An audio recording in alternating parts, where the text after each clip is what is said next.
Hey folks, this is John Kane, co-host and creator of the Two Guys Talking Rush podcast. Thanks for tuning in. We appreciate your downloads.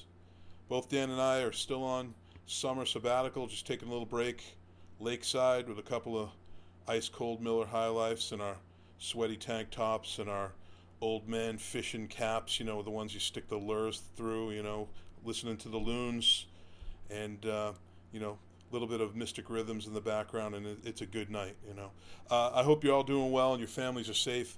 Everybody's doing okay. This is episode 54 and 55, if you're keeping track of those things. Sometimes it gets a little confusing. However, and again, Dan says hello. We wanted to, just fill you in on what we've been doing, and also just let you know that we haven't stopped the podcast. We're just sort of feeding our pipeline of guests out to you, and we're pulling back on a little bit of production just to take a break. Anyway, with that said, this week's episode is very special. Several episodes back, we had Bruce Gowers on, a pioneer video artist. I would consider one of the firsts in that format. And this week we continue on with that sort of series of Rush videos. As you know, Rush produced several, the record company produced several videos for Rush, and Rush by their faces sort of reluctantly took part. I always say this in the podcast, it never looks like they really enjoy themselves, however they do it, and some of the most classic rock videos ever made, including the La Studio videos, which we all love. This week we talked to pioneering UK video director Tony Van Den Ende, visionary director, filmmaker, and photographer, decades-long musical journey that's crossed many different genres and formats, still in the business, still working. Tony's a great guy, and if you look up his IMDb, if I'm saying that correctly, IMDb, he has a long list of videos that I am sure, if you're my age, are familiar with, including Flock of Seagulls, I Ran. I mean, come on. The Cult, She Sells Sanctuary, their song Rain and Revolution, and several others. Just a whole laundry list of MTV era whopping hits, visual hits. This format was fleeting. For those who are new to Rush, the rock video was a significant thing, and you were a real movie star if you were in one, and you were a super duper director if you had one that was a hit. I'll tell you, and it was short lived, and just like the video store, short lived. I miss it so much, and it's just one of those things we sort of take for granted and forget how not so long ago we were watching and absorbing music this way, and how it really doesn't exist anymore, the significance of it, So anyway, getting back to Tony Van Den Ende and his relationship to Rush. Well, Tony, in 1986, 87, or 87, I should say, directed the video for the song Lock and Key for Rush, which is a fabulous song. If you love Rush, 80s era Rush, which I do, fascinating reflection on how he applied his vision and his art form, and just a really sweet guy, and talks about the Cult videos and the Flock of Seagulls videos. We had to pick his brain about that. Anyway, enjoy episodes 54 and 55. You can check out Tony and his work and what he's doing at www.tony,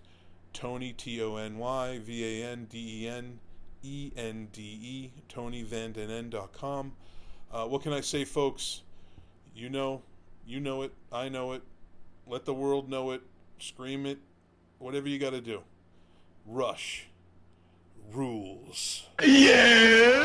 Hey everybody, this is Tony Van Den Ende, our music video director for Lock and Key, talking to Two Guys Talking Rush. Enjoy.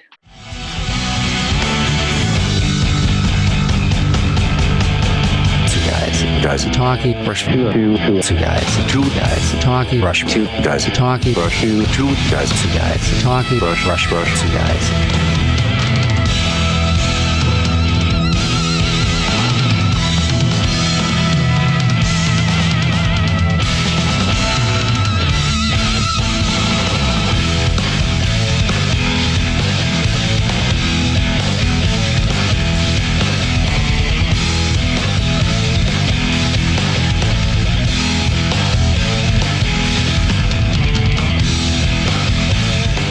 And now, get ready for the Two Guys Talking Rush podcast with your hosts, John Kane and Dan Buxton.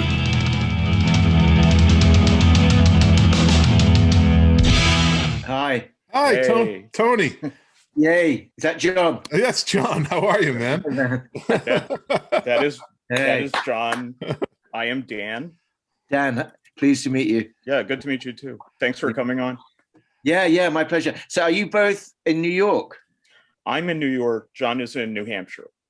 But thanks to this pandemic, we get to be together but not together. So Yeah. Sounds good. And where are you, Tony? This evening I'm in Wimbledon, where the tennis match comes from, in London. Yeah. Cool. Oh, wow. Nice. Very nice. Is that happening, or that's not happening? Is it? Or Yeah, it is going to happen this summer, I believe, but far less number of live audience. Yeah, but no, it's literally across the road. I mean, they're out there with the brooms, and plants getting it all ready. Yeah. Wow. And you said you're working on a Netflix special right now, or working on something, or what?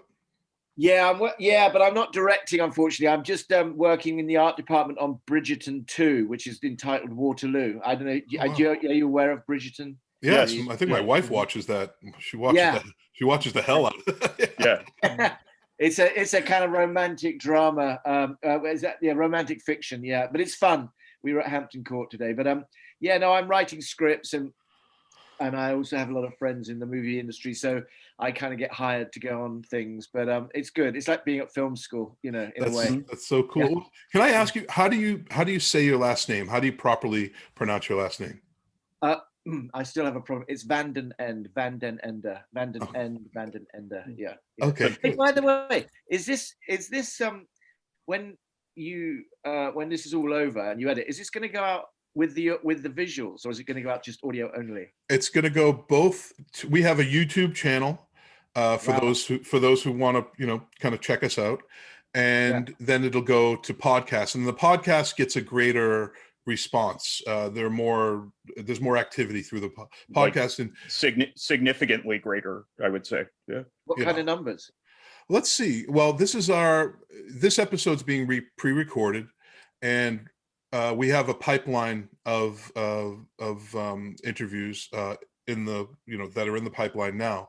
So I suppose this is probably going to be around episode 50 something, and we're right now episode 37 or 38 is up, active now. So we still got a number of episodes to go before we get to you. But sometimes I'll take because I produce the show, I'll take a pre-recorded interview and bump them up, or maybe it'll fit into the conversation of Rush that's happening at the moment. The video thing is of interest to me because it really doesn't get talked about a lot as it relates to Rush, and also the art form of video. When you started, you probably know this person. And their interview hasn't come out yet. Is Bruce Gowers? Do you know Bruce Gowers? I've not met him, but I am aware of him. Yeah. Oh, cool. Okay. Yeah, so he's another pioneer of this art form, not just with Rush, but with the video as a way to watch music and to consume music, right? But let me ask you, Tony, you probably never thought you'd get an email from somebody asking you about the Lock and Key video. Have you ever been asked to talk about the Lock and Key? Well, can I just ask you first of all, yes. have we begun? Yes, we've begun. It's totally loose. Yeah, totally, man. Okay, yeah. I was going to go into makeup and hair for now. like we me did. Too. Yeah, as you can see. Yeah. I was just going to start shaving right now, but yeah. The big thing visually that happens on this show is that I shave beforehand. That's it. That's the sock to being commercial and that sort of thing is me shaving. You're good. Thank you. Look good. It's a straight. Very quickly, in my life, when I left college years ago, I grew up in Stratford-on-Avon, and I acted a little in theatre and then TV, but it's all too freaky, so I ended up in production, which is why I'm sort of back in production now. The directing thing came about in a strange way. My wife at the time worked for Sire Records, and Seymour Stein had signed. No, was that right? The Pretenders were on Sire. I don't know. Yeah. I ended up working on a Pretenders video, and I really enjoyed it. And I just somehow got into making music videos. I went to A&M Records on the King's Road, and met some people, and I kind of pretended I'd sort of made the Pretenders video, and they gave me a video to direct. But directing comes pretty easily to me, ideas and things. So that's how that began. But can I just can you re-ask me that question? What did you ask me? Well, you know something, actually, where are you from, and talk about, because we're going to get into the art form of video and how you got into that. But, you know, where did you grow up, and what were you like as a kid? And maybe then take us into how you got into the video thing. Did you go to art school, you know, that sort of stuff? So I'll let you. Okay. Well, you know, all the biographies I read, people that become directors, you know, it seems that they spent a lot of time at the cinema, you know, with a family member. And it was a bit similar for me in a way. My gran used to take me out to the cinema a lot. And I thought it was great watching Lassie movies and Ben-Hur, and I don't know. I got a lot of favorite movies that I grew up with, like The Conformist by Bertolucci, Go Between, and I don't know, endless list, to be honest, and Performance by Nicholas Roeg and Man That Fell to Earth. And strangely, I sort of got into making music videos, and it was very ad hoc at the time. I'd been in production at the BBC, and then I got entrusted to make some clips for about £30,000. I used to produce and direct them. And So were you in art school before this? Yeah. I went to art college for a couple of years, pretty much focused on photography more than painting. Yeah. And I went to a lot of exhibitions. I became aware of visual styles, you know, Italian directors, lighting cameramen. None of it made any sense. I just absorbed it and liked it, to be honest. And yeah, and my parents went to live in Indonesia. My dad worked for a company, and I was pretty much left to my own devices. And I ended up working for the Royal Shakespeare Company in Stratford, and went to America, to New York, to Brooklyn Academy of Music with some shows. But I was in production. Met Andy Warhol, got his autograph. I always had a camera. I bought a Polaroid in Times Square, I remember, because Andy Warhol liked Polaroids. So it's just little tiny things. He was also into video. I mean, famously, he recorded that one of his assistants sleeping for like 9 hours. That famous video. That's right. I just read about that recently. Yeah. Absolutely extraordinary. At the factory. But so we're not on this for like an entirety. I mean, it's a strange thing, like, because when the sort of looking back aspect is not what it looked like when you were right there, because the future hadn't happened. And I think that music was electricity to people, especially in London.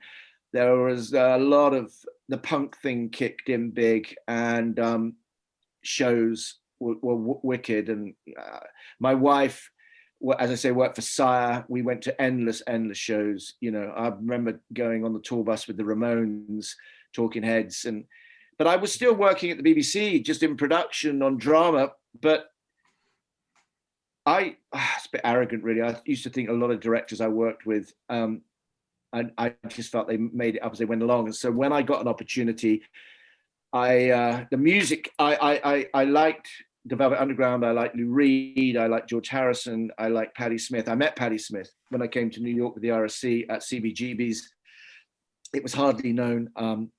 Richard Hell played before her, and then Patti Smith played after, and then television played, met Tom Verlaine. So we're talking like early 80s right now, late. Early 80s. Yeah, there were just about a handful of people down there. And because we used to do the show, and then at like 10:30, the coach would take us back to hotels, and I'd get off because I used to read the Village Voice. And I was just like a magnet, wanting to go down to, I used to go alone. I mean, it was freaky, man, because it's a Bowery. And I mean, but here I am still alive, tell the tale. But I loved it. I mean, that was not a great neighborhood at the time. No. You know, it really was not. And Even Times Square, man, the Deuce, you know, like it was. It was rough. It was definitely rough. Yeah, and I remember it's so casual the way things happened at CBGB's. I didn't even know what I was doing there, but I just really felt that the music was really cool. And Patti Smith hadn't even released that Horses album. And I remember that, like, just sitting at the bar, what would I be, 20, 21, 22, I don't know. And she'd come up, have a beer or something, and I'd ask her why, because I knew she was a poet. And I said, oh, why would you stop being a poet to be a rock and roll singer? And she said, oh, well, I can be a poet at any point in time, but you've got to be young to be a rock and roll singer. She had these casual conversations. So all I'm saying is that this kind of tapestry network of little bits of music and rock and roll and stuff was beginning to kind of enter my bloodstream, I suppose. And do I have the chronology right, Dan? You were sort of saying no. I mean, what year are we talking like 78? It's more in the 70s, especially if the Horses album hadn't come out yet. That's earlier on, and just the way you're describing it generally sounds like the scene was not fully established yet. Like it was still kind of I was incredibly young at the time. I was about 12, you know. I'm joking. When we start putting reference, no, listen, anyway, I can't get over the fact that I am over a certain age. It was. What would it be? Early 80s. Yeah. Did you bring a camera with you at any time?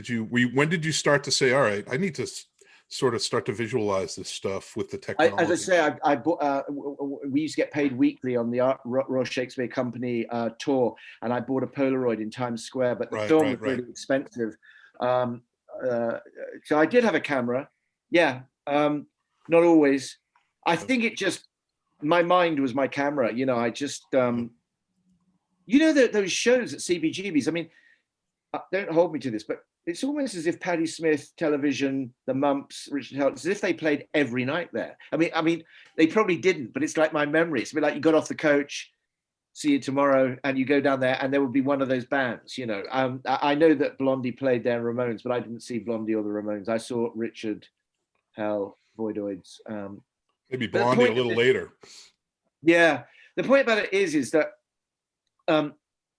you know, I just held on to my job, and we went on the tour to Omaha, and we went somewhere else. I can't remember, but it's at the Brooklyn Academy of Music principally. And then it went back to London went back to Stratford-upon-Avon. And then those shows came to London, and to keep my job, I had to go to London to the Aldwych Theatre. And so I was living in London. I didn't really want to. I liked Stratford.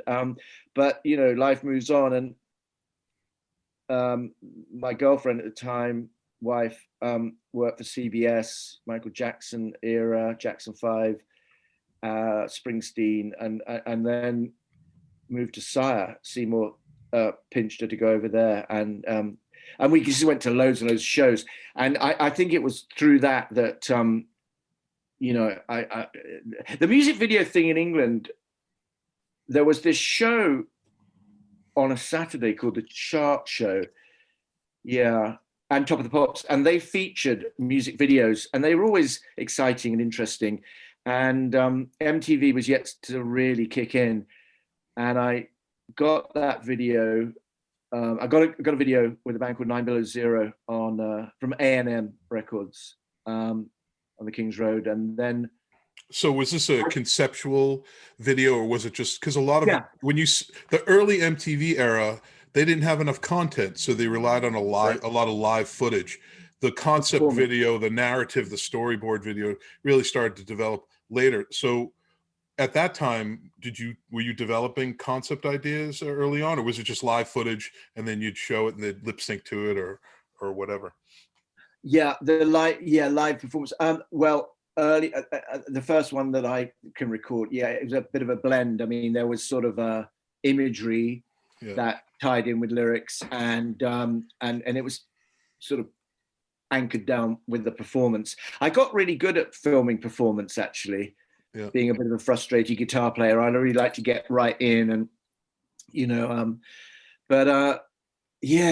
I mentioned some of this too because, and I'm only reflecting on the Gowers interview because he became very well known for the Bohemian Rhapsody video.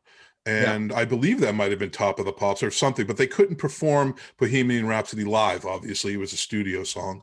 So the only way, and it was really kind of coming up in the charts, and the only way to sort of exhibit that song was through video.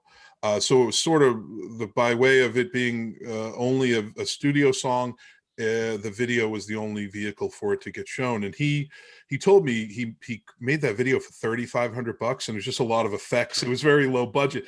Oh, God. What sort of, were you working with low budgets back then? I mean, what you mentioned no MTV when you started. What was the landscape of video when you started your career? Well, it's interesting. I mentioned that very first video, going down to A&M on the King's Road. I'm not even sure if they'd even signed the Police by then. And I think they gave me, what is $3,500? Is that $3,500? $3,500. Yeah, US. Yeah, I think I got a very similar amount. But it seemed like a fortune. Yeah. Because I used to have to invoice, and it would go into my bank account. Yeah, it went a long way in those days. Well, in stark contrast to the $1 million budgets that videos came to be, right? Yeah.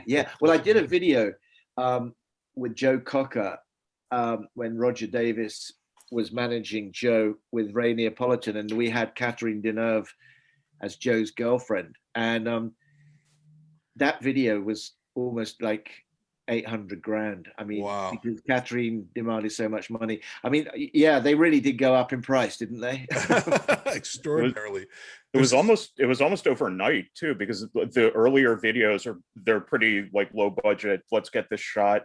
Yeah. Static camera work, that sort of thing. And then not much later, you have like the Duran Duran Wild Boys video. Yeah. Cost some astronomical sum of, because they wanted to make it a little movie, and the music part is just this tiny little part of it.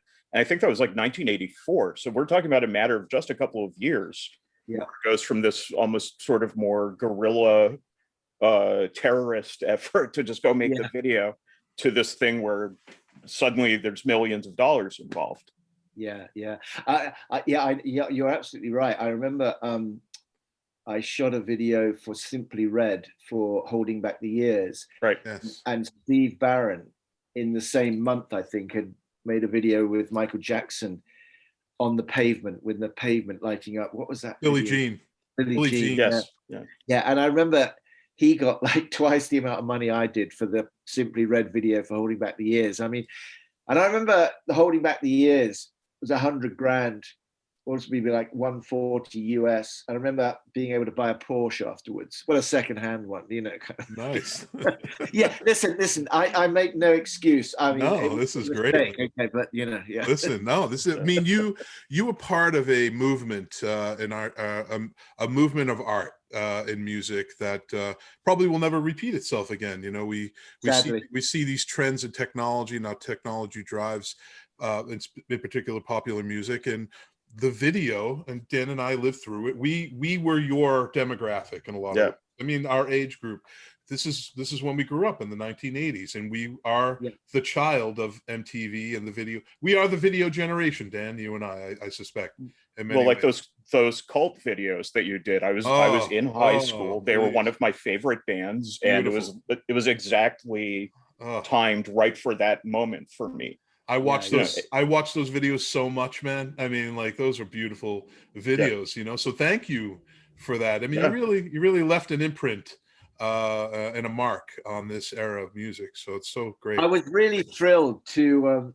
Listen. This may be inaccurate, but on that Sanctuary, She Sells Sanctuary video, which was actually shot at the theatre in Wimbledon. And they were signed to a label, a little indie label in London.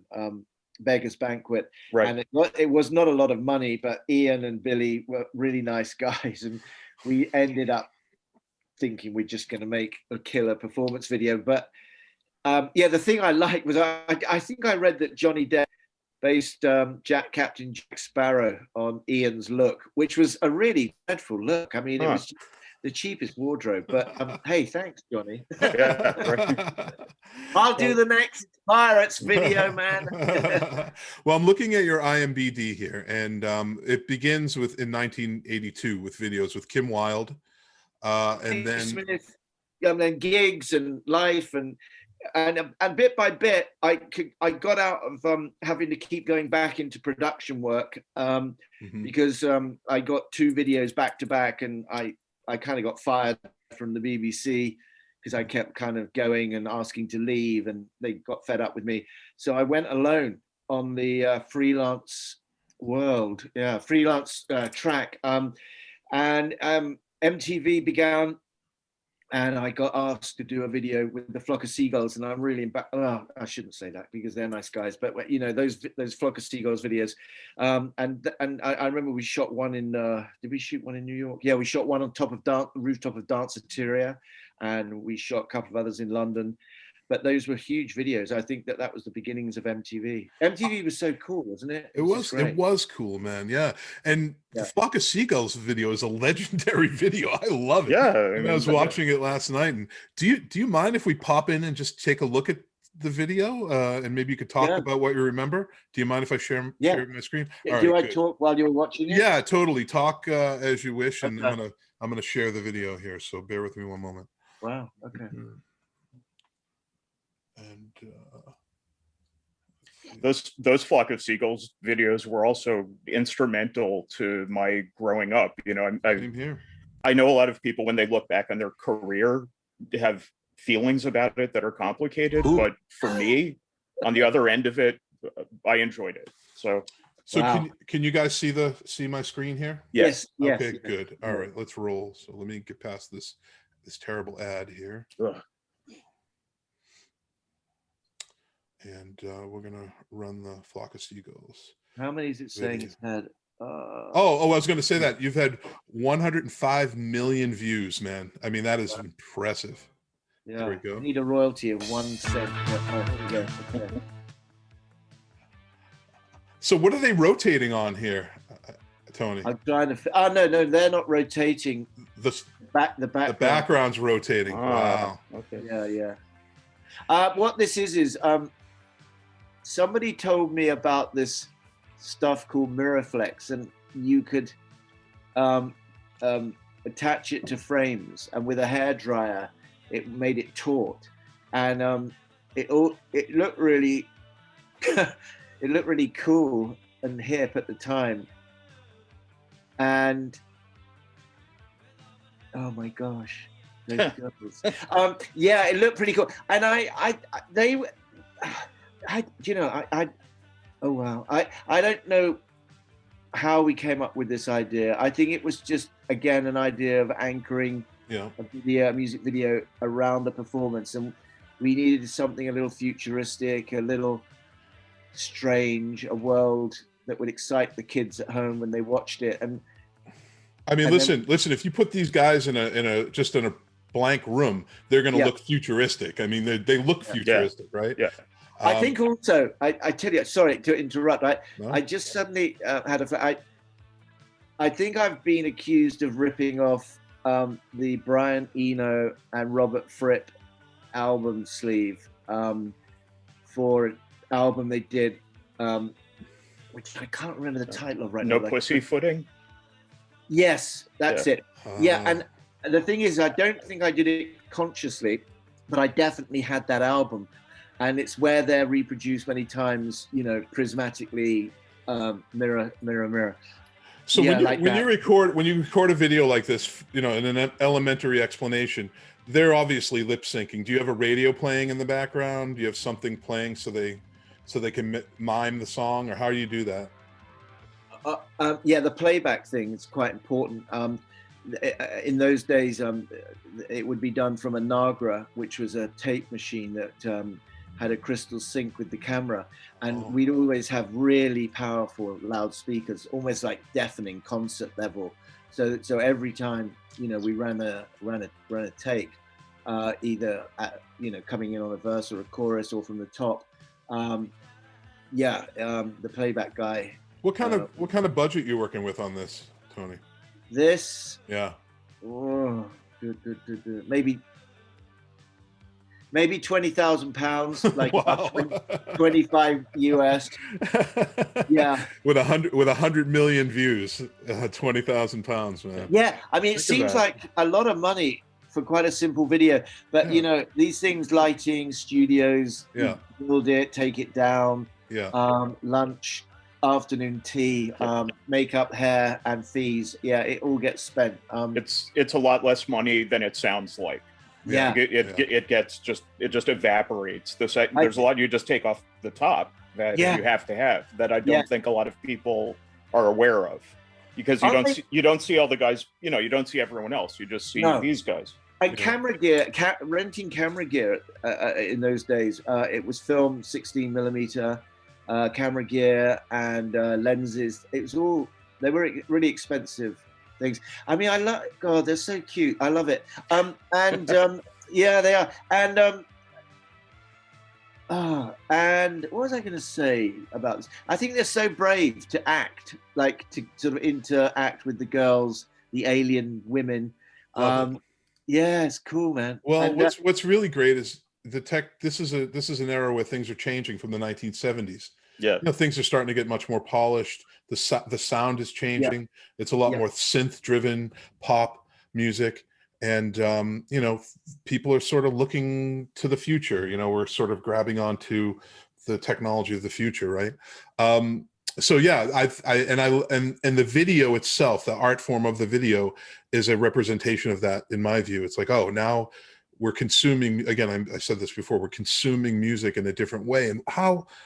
I mean, just Dan, you remember this? This song was on constantly, man. This was on several times a day, and I remember. I mean, regardless of how you may remember the filming of it and that sort of thing.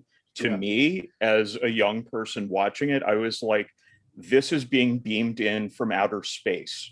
This is crazy. And Thank you. It's not just me. It made a real impression, I think, on everyone who saw it. And I can see now watching it, there's probably not a lot of money. It was one of those 16 to 20 hour days that are so enjoyable when you're filming stuff.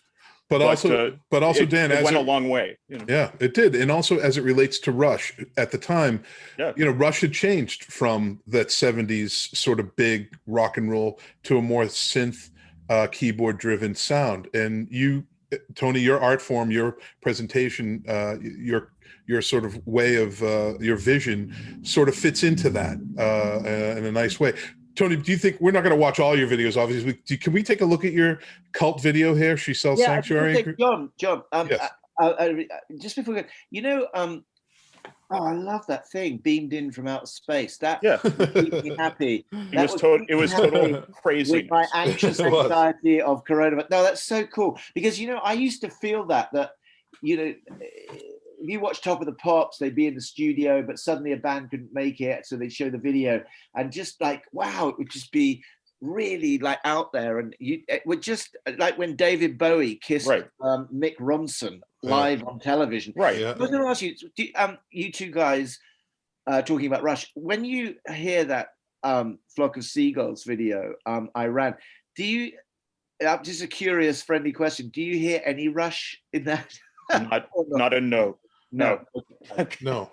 But what I do hear and what I do feel is an era of style that is coming up upon a culture of style and a culture of sound that's changing. That's what I do. So I don't hear Rush, but it reminds me of the era of this type of, we had Duran Duran, we had Flock of Seagulls. I mean, name the count, the Cars, Blondie. I mean, a lot of, leaving Madonna. Yeah, totally, man. I mean, not the super pop stuff. I look at or I listen to the song by Flock of Seagulls, even though it's a pop song, I find it to be different in a lot of ways. Yeah. It's a different sounding song. It's a technology song to me. I think they were signed to Zomba Records. Yeah. And Zomba were up in a strange part of London, North London. yeah, God, where were they killed? Anyway, but they also managed producers, the label, and they had Mutt Langer, I think, and they had other. I wonder who the producer of that track was. I mean, because maybe it's. I mean, I don't know the technology of the recording of tracks, but maybe it's quite sophisticated. I don't know, or maybe really really creative. Yeah. The mix and so forth. Yeah. Yeah, totally.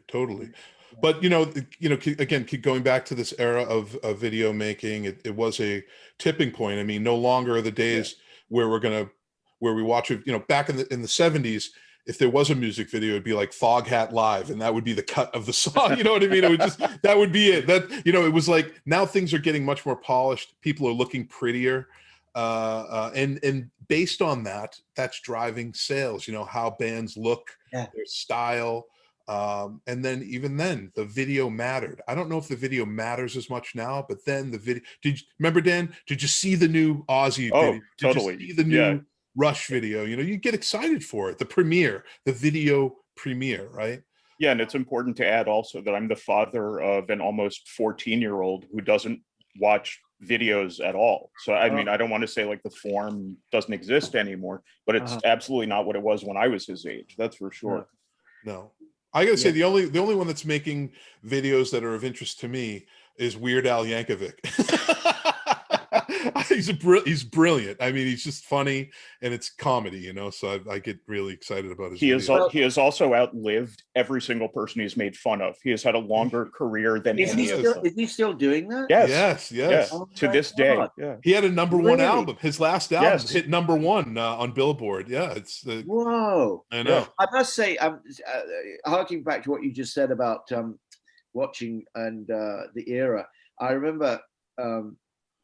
This is going the Rush sort of era. When Vivid had arrived in California, we were operating out of this beautiful house belonging to Eartha Kitt. She couldn't sell it, so we slept there, and it was our production base. And I remember we had TVs in the lounge, by the pool, everywhere. And when the Peter Gabriel Sledgehammer video came on, I love that video. That was a seminal moment that day. Stop motion, right? I mean, a lot of effort.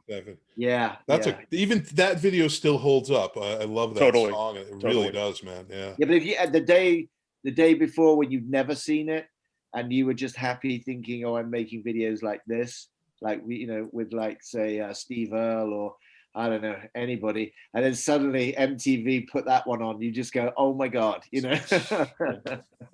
Anyway, so Anyway, well, getting into the cult, and obviously the show is Two Guys Talking Rush, but a lot of our fans are into these bands and are of this generation.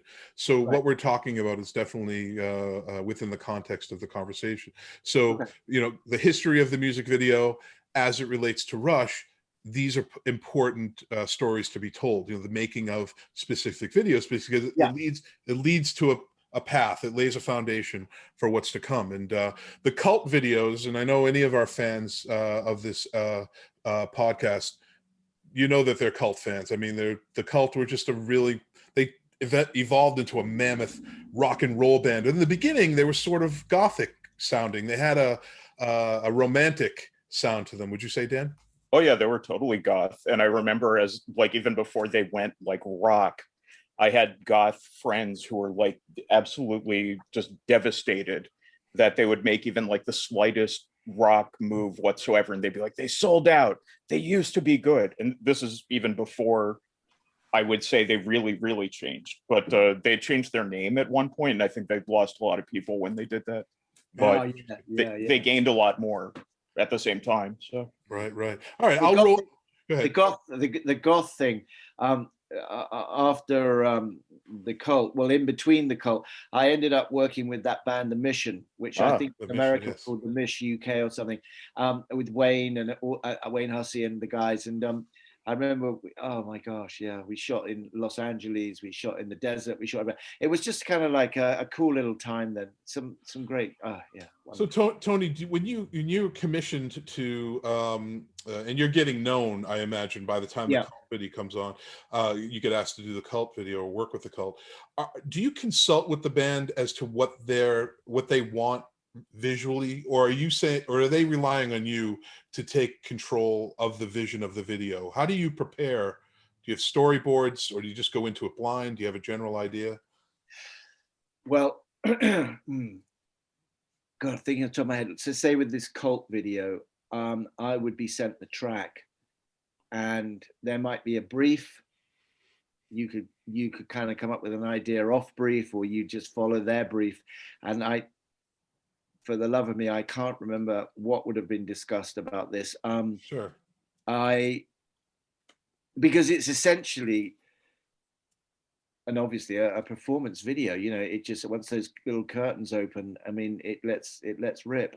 Yeah. So I wish I could add some. No, I'm just curious. I wonder if a band comes to you and says, all right, listen, Tony, we have this idea, I had this dream one time about this, and that's how the song came to be. And this is the beginning, middle, and end, and here you go. Or they just say, go for it. Do what you feel. Yeah.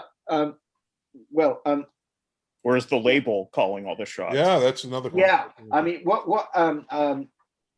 so John, I mean, this one, it's a little bit abstract, my memory of it, but no worries. As the timeline goes up, I mean, oh my God, no, when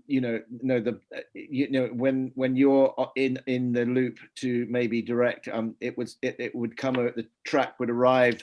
There'll be conversations with your producer or the head of the company, and we would go for chats, talks, discussions, and then I'd spend days, pulling my hair out, and not always pulling my hair out, but dreaming the track and thinking of a cool idea. I mean, sometimes they might go, say in the UK, we want a summery feel. Well, that's okay. We go to Spain, but like in America, in the USA. It wasn't quite as cut and dry as that. There will be thoughts like, and ideas from the band or the management that you would have to embroil in your creative kind of. I mean, these things became high art. I mean, when you watch later music videos, when the music videos still mattered, not to say that what's being created now doesn't matter, but back when it really mattered to the sales of the records and the record companies and the bands, that there was a story being told. I mean, look at the Michael Jackson videos, right? These high budget videos. There was like a mini movie, right? And it became that way. So it's just interesting. I mean, because just before Vivid, it did a movie, Let Him Have It, and then it went bust, sadly. And Andy Morahan, the kind of other director from the UK that I worked alongside, he ended up doing the videos for Guns N' Roses' Use Your Illusion. And I'm not sure what company those were produced through, but it was a really bad moment. I mean, Vivid had got into a little difficulty, and Andy found a new home. And I remember that the first one of Use Your Illusion ended because Axl had a punch up with his girlfriend, and then it had to be postponed, and it was kind of scheduled. And I mean, those were like millions of dollars, right? I mean, there was one where he was like swimming with dolphins, or something, and it went on forever. I couldn't stand that. Oh my God, that was horrible. And jumping off an oil tanker. Yeah, right? he did. He jumped off an oil tanker. Why? Why is this necessary? Yeah, it's rock and roll. Why not? Yeah, why not is a good answer. It's rock and roll, man. It's rock and roll. It's a funny thing because I like the way that, in a way, we talk about these videos and we laugh a lot, and not at them, but just our memories and the fun. But but the making of them was taken quite serious. Very serious. There's a lot of money. But there was always good feeling on set. By and large, and I always felt that was conducive to getting a good result in the end. People having a fun time, and producers doing their thing, making the thing run on time, and getting the footage in the camera, and creative editing. And because it was always exciting, because when it's just a written word or just a concept, you're going to make something, as you say, as an art form, visual. It's going to stay there forever. And I mean, it's been a great life. Now, I don't think anyone really understand how much went into this era of video music, music videos for a few reasons. One is now everything's so accessible and cheaper. We can get the equipment cheap. We can make records in our living rooms now. The accessibility and democratization of digital media is just at our fingertips. I mean, if, like Dan referenced his 14-year-old son, your son might look at this and it could be, we might equate his reflection on this to someone looking back at a silent movie or a silent film. It's comparable. It is comparable, man. It totally is. Like you might look at it and be like, wow, why is it so grainy? Why does it have to look like this? But we get it, Dan, because it's our generation. This is like coming up on 40 years ago. So you have to imagine, for us being 14, we would have been talking about something that had happened in the 40s. Yes. So for us, it would be like watching like a Frank Sinatra movie or something like that. Yeah. It's just a different life. Yeah. But he is quite fond of the video for Nicki Minaj's "You a Stupid Hoe." He does like that video. So so I do want to, I don't want to say he doesn't watch any videos. We've crossed all boundaries now, man. Yes. Anything goes. Anything goes. You guys talking Nicki Minaj. Yeah. Nicki Minaj, yeah. I know. I just wonder nostalgically if, out there around the world, I wonder if there are some kids that do sort of go back into the pop way back and, really get off on, early rock and roll videos or. I hope so, man. No, there have to be. It wouldn't still be. This got how many? The last video we watched, how many views did you say? 100 million. That's a lot of people, and I cannot accept that it's just Gen Xers like us being nostalgic. I have to imagine it's still connecting and it still means something to people.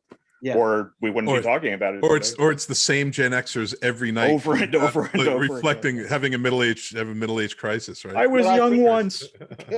I think that when and hopefully soon the live touring market reopens. I mean, if the cult put a tour date together, I'm sure that every show would be sold out. I mean, who those people would be that would go. I mean, that would be fascinating to see. But it's true, man. So can we show a little bit of your cult video? How are you doing for time? Are you okay for time? I'm here all night. All right, good. Okay. All right. Let's let it roll. So we're gonna roll the Cult She Sells Sanctuary video, which I imagine was around 1986. Dan, you want to look that like 85, 86? 85. All right. Because I don't want to switch screens here. So, Dan, maybe you can look that up real quick while I run this.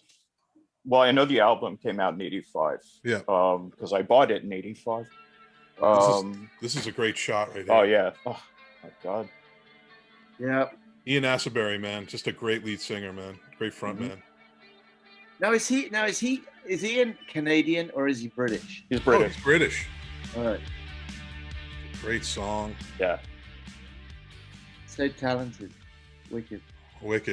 So you got you have a drip screen behind you, oils. Yes. So is someone running those behind the screen? How's that going? Well, oh man, that's so cool you brought that up. When I was at college, a drama college, I read about Pink Floyd at the UFO Club in London doing this, where you put oil between two little pieces of glass. Clock faces. Yeah, and you put it into a projector.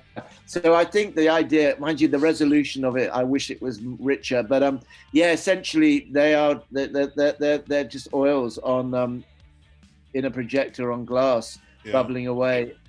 I thought we had a Native American Indian somewhere there, but maybe he got lost. I don't know. Ian was fascinated with Native American Indians. Yeah, that came out in his music a lot, I think. Yeah. This has a very 60s feel to it, a 60s vibe to it. And especially with the backdrop. The backdrop, yeah. That's unfortunately probably me with my pink. There we are. Yeah, that's me. That's just an idea that I used to play around with when I was younger. I used to buy the music papers like Melody Maker and NME, and I never got to see Pink Floyd in those early days, but I remember that there were pictures and there was a lot of discussion and Well, there were a Yeah. lot of light shows in the Light shows, American music scene. There were tons of light shows. And there I've got it on his face to make it look a little sexy. Yeah, that looks nice. Yeah. Yeah. So with a performance like this, how many takes do you do? Do you just do one run through, or do you do multiple takes? Or Oh well, I've got I can think about this one. I think we shot a lot from a moving crane, which was quite exciting at the time. The two camera, the focus puller, and the operator on the crane. The crane cost quite a lot of money, so it's a mix there of camera moving shots and then tripod shots on close-ups and so forth. And I reckon we'd have probably kicked off around 10ish, having got everybody there at 8, makeup and so forth. We probably did 40 takes, as many takes as we could afford with the film stock, because I think a 3-minute track on a roll of 16 would probably be that's great right there, man. About three, a lot of takes. And when you move in for detail like that, you're rejigging the lighting, so it takes a little time, and touch stuff, detail on guitars and instruments, so you're always tweaking the lighting. And there's something weird happened on that day where the drummer never turned up, so this guy who's playing drums, I made a music video once. I failed miserably at it, but you did? yeah, I did. I did it by myself, but it's I can only imagine, the effort that goes. It's a team. I've always said this. It's a team project. I mean, everybody's there. I mean, it's ridiculous to think there will be a hair lady, a makeup lady. There will be focus and camera and playback and first assistant directors and runners and people making lunch. And I remember, I'll tell you one little story about this. I remember we had a meeting about this with the band, and as I think I mentioned, we shot this at the Wimbledon Theatre, and I remember asking Ian and Billy if they had any questions, and I remember all they said to me was, "Oh, what's the nearest tube station?" Meaning, how do we get there? Because I don't think they even had the money to get a taxi. Wow. That's incredible. So how were the Cult to work with? Were they good guys? Fabulous. Difficult? Fabulous. Oh, that's awesome. Really Great. wonderful. Great. Ian's just a sex god. He's great. Billy is a little serious. Yeah. Jamie was great, bass player. Unfortunately, I can't remember the drummer's names. I think he sort of stood in and deputized that day because there was some sort of that drummer in the video is the same one who plays on the record, who they had hired, I think, from Big Country, just for the album. I don't think he was ever a full member. Right. That's right. But I mean, you can even see on the couple of shots of him in the video, he seems like some guy they brought in. He just doesn't have the same sort of.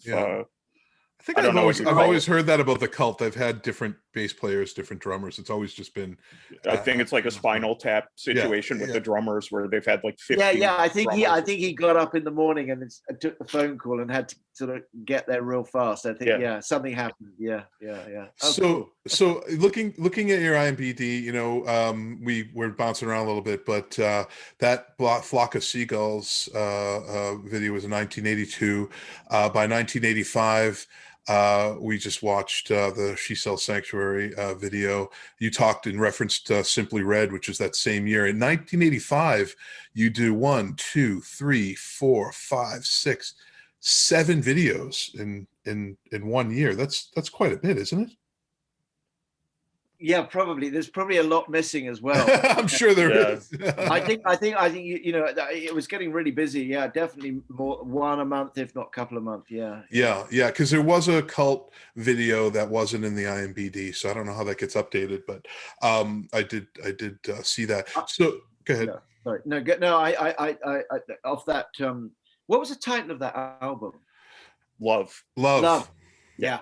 Yeah, I did. I think I did 2 more off that album. Yeah, a couple more. And so by 1987, I mean, this is the height of the music video as we know it. MTV is in full swing. It's sort of like glam metal, Motley Crue driven, and then there's pop driven, and in between all of that, this band from Canada who sort of began in the early 70s. Seems to survive, right? These 3 guys who are just amazing musicians. And by the 1980s, they're putting out music that what they're known for, what they're famous for. It's sort of different. It's definitely a keyboard driven sound. Rush are lyrically, they're talking about different things, and musically, the musical landscape of Rush is changing. It's not a favorable time for true Rush fans. A lot of Rush fans say they didn't like this era of Rush. Then Rush sort of adapt to a new fan base, and different people come on board because they actually like it. So it's sort of a kind of a weird time for Rush. Would you say, Dan, the 80s? Yeah, it's funny because it's like people our age, I think, started to be like, this isn't quite what I want to listen to them for. But a lot of the younger people that we've interviewed who have been on the show love that stuff. Like, they don't have any issue with it at all. Some of them, in fact, prefer it. That's their favorite stuff. So, I mean, it says a lot for the band, I think, that they were willing to. You asked an interesting question earlier on where you asked us if we thought there was any Rush influence in the music of Flock of Seagulls. That's a definite no. But I can see the guys in Rush looking at that and being like, okay, this is an interesting thing, and we need to address this. We need to somehow, this is what the landscape is looking more like, and we need to be more forward looking in what we're doing. So I can see it having an effect on them. And I mean, the Lock and Key video itself, other than like the clothes that they're wearing, to me, it's not dated at all. I don't see anything about it that videos got to be this like very fast cut, like, like this crazy thing that where it got difficult for me to even really watch it because it was just too crazy. But this one, it's, you've got like, long shots, static shots, that sort of thing. And you can take it in. Yeah. And so to me, it's right before I became unable to watch music videos.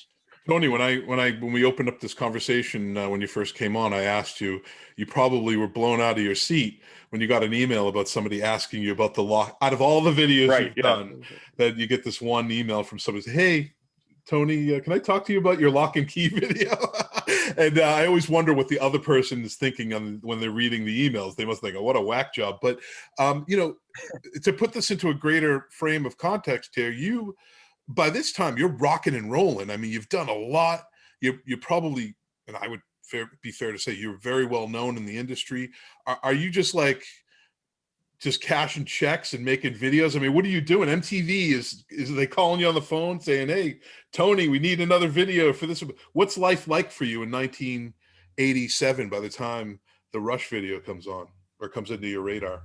Well, I have to mention what had happened was that this company called Vivid started in London, and a guy called Luke Rogue started it, whose father was Nicholas Rogue, who did Performance and The Man That Fell to Earth. He was friends with Chris Blackwell, who owned Island Records, and Jeremy Thomas, who's a pretty well-known, famous producer. And I think Luke got the backing to start Vivid, and we got some offices on Oxford Street. And it was almost like the surf wave was coming. And I think, God, what did I do? I did something really. I did the Cult there, didn't I? Yeah. And then, I don't know, I did sort of several other videos. I did I thought it was a really cool video with a band called Shriekback for a track, Nemesis. I remember that. Yeah. And suddenly with Barry from Shriekback, I went from just the performance thing. We got into deep concept and, kind of super magic and God knows what. And, I don't know, somebody else in the company did a Roy Orbison video, and then Luke took off to America to try and establish us there. And we got Eartha Kitt's house, and Lynn Healy, my great friend Lynn Healy, became the producer there. And she kind of just got the thing kind of cranked up, promoting us. And so it started. I think I did a video. The first video I ever did in America was for I really still like this video, actually. It's for this band called Little America, and they were signed to Geffen. Can't quite remember Little America. Yeah, I'll check it out in a moment. But yeah, anyway, so things begun, and God, let me just think, what happened after that? I did a video for Red 7. We have Samantha Fox, Chris Rea. Oh yeah, that was in Survivor. England. Survivor.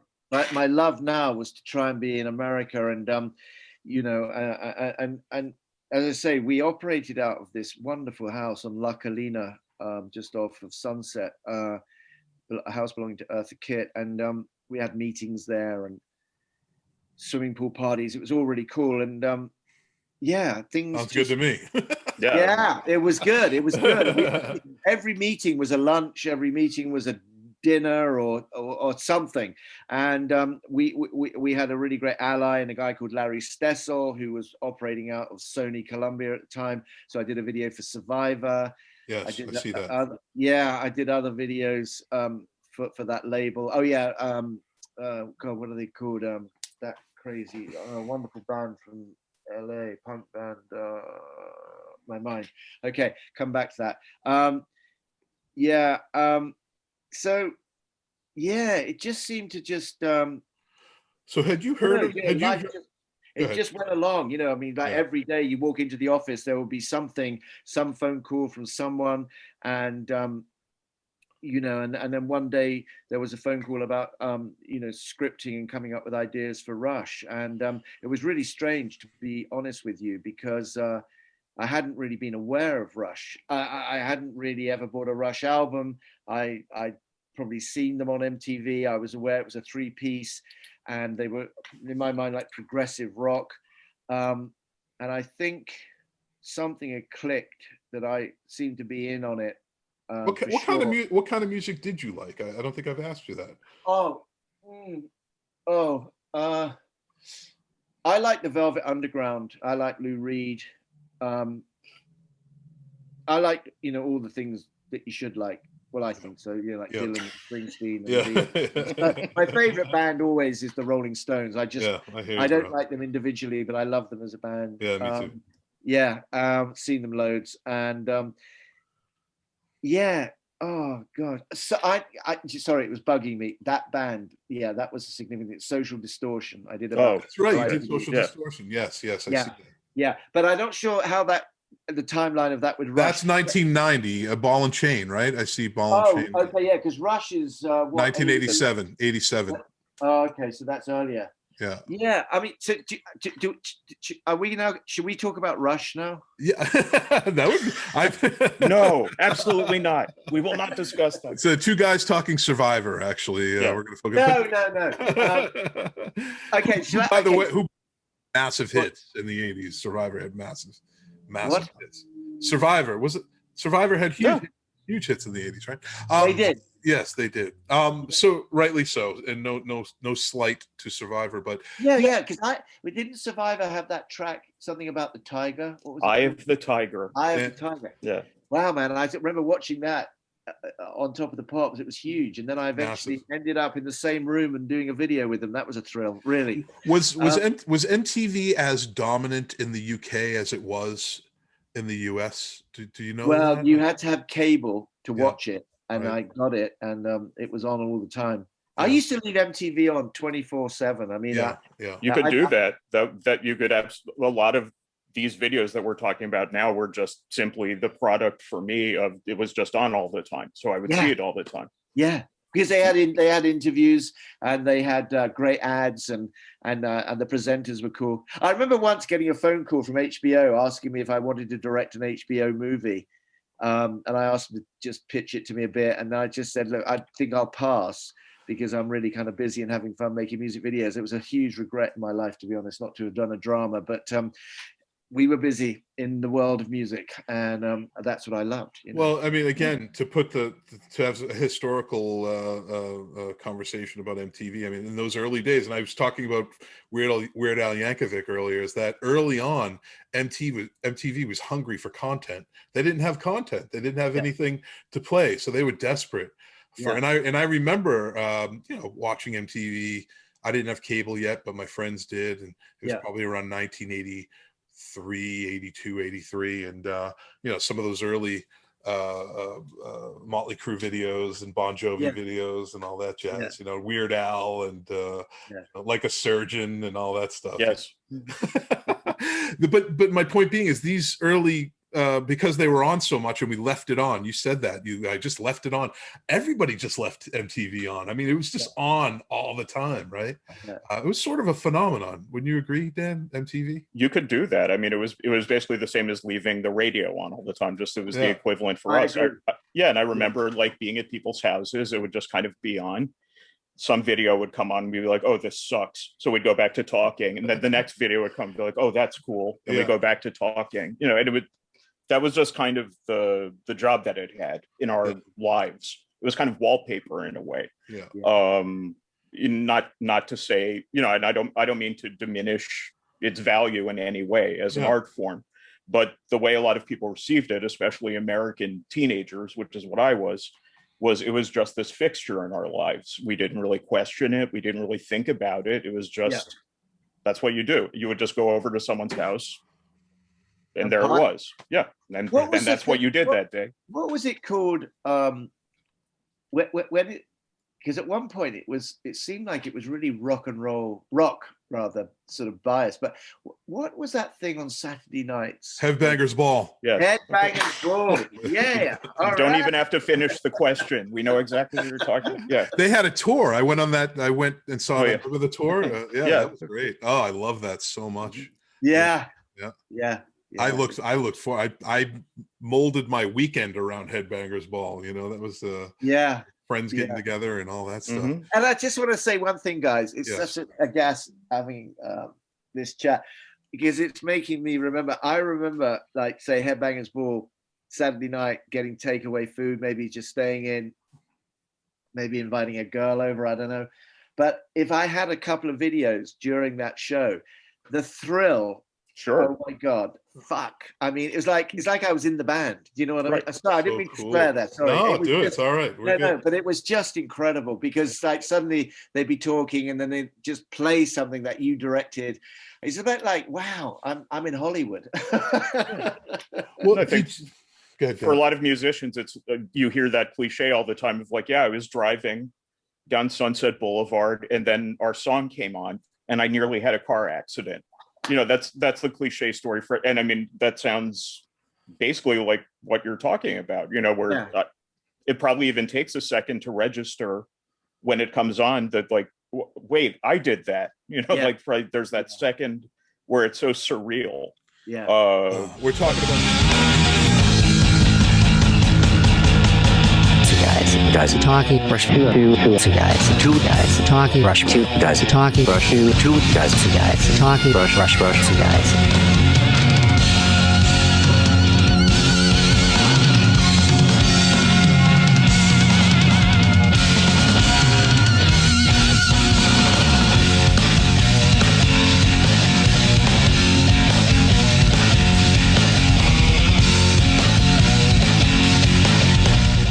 Stay tuned for part 2 of the Two Guys Talking Rush podcast next week.